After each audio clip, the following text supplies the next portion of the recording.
I treat people who have post-traumatic disorder or symptoms of post-traumatic disorder. And so let's say they got post-traumatic stress disorder because, again, because a relationship collapsed on them suddenly, which is quite common. You know, they get betrayed or someone leaves them suddenly, and then they don't know what to do, because, especially if they're conscientious, because then they just tear themselves into pieces trying to figure out what they did wrong to bring about that event. And the reason they're doing that is because they want to retool their perceptions and their actions so that the probability that they'll have the same experience again is minimized. And their mind won't leave them alone until they do it. And no wonder, right? Because if you fall into a big pit and you get really hurt, the first thing you should figure out is how to not fall into big pits anymore. And part of the pain is you continuing to convince yourself that this must on some level have been the right person, and that your right person is now with someone else. Now, I don't believe that. I believe that the right person can only be the right person when it's two people choosing each other. So part of the pain we hold on to is believing still that we had this jewel that's gone. And as much as we may have loved someone, as much as we may have thought someone was incredible, they may have had wonderful qualities, we may have been incredibly attracted to them, there may have been all these great things, they cannot represent that true dream relationship if they don't choose you. The person that you built in your mind, the person that you had a relationship with that you built in your mind, that person doesn't actually exist. They're not real. They're not real. She wasn't who she appeared to be. And she isn't who she appeared to be. She isn't the sweet, understanding, fun person that you cared so much about. That's not her. That's your memory. That's what you built in your head. She is actually the selfish, self-centered person that cares about herself first and doesn't care about you. That's the reality. And that's fine. But a lot of times the pain that we feel isn't based on the reality. It's based on the fantasy. So you're feeling pain of losing something that wasn't real. So let the fantasy go. Remember that she is not the perfect person that you built in your mind. Period. She's not. Otherwise we wouldn't be in this situation right now. And then move on, brother. Get after it. Work out. Train hard. Go to jiu-jitsu, hike, run, play guitar. Just get after it.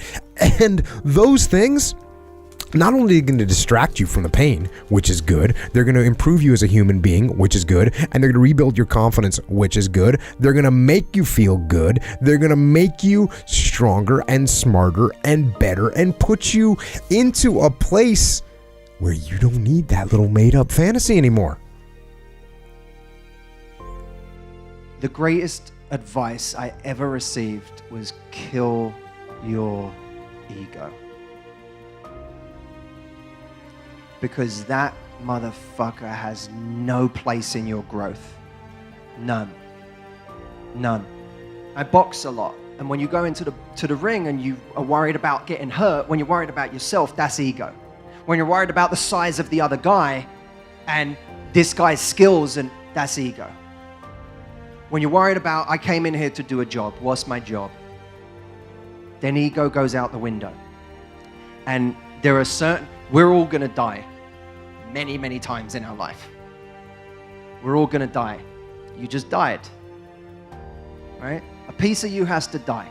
Right now, you're going through fucking hell. It's been awful. Someone ripped your heart out. That's hell.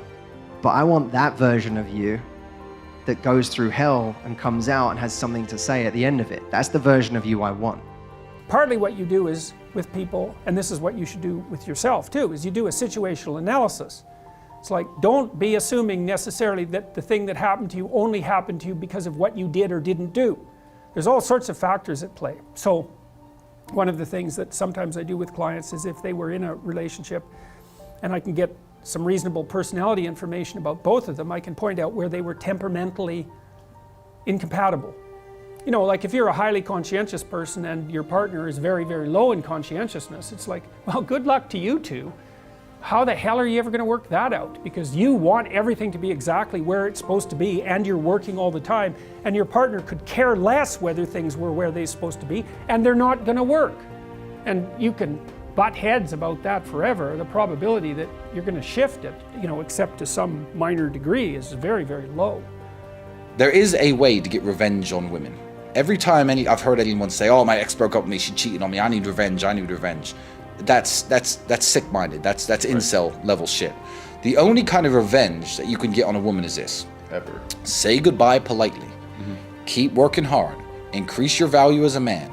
Wait 3 years, 4 years, 6 years, 11 years, and you know this story, the 11-year story. And wait till you are the man, and she's just now some chick, 28, 29, and she's like, Tristan, you know, it should have always been you. Then you can either tell her no, or break her heart again. Then you win. That's the only way to get revenge. You gotta keep working on yourself and keep working on your status. It truly is. That's what you have to do. And you will end up finding someone that's real. And I get it, man. I know you're gonna have some moments down in the hole. But those feelings, they're temporary. So let them say hi. Let them hang around for a minute or for half an hour or an hour or whatever, and then kick them out. Kick those feelings out. Get them out of there and go do something else. Take your mind away from those memories of fantasies and build some good memories that are real. And yeah, you know what? You can use your anger and your frustration to fuel positivity for sure. I spent much of my youth doing that very thing for sure. All those breakups. Yeah, I turned those things into fuel.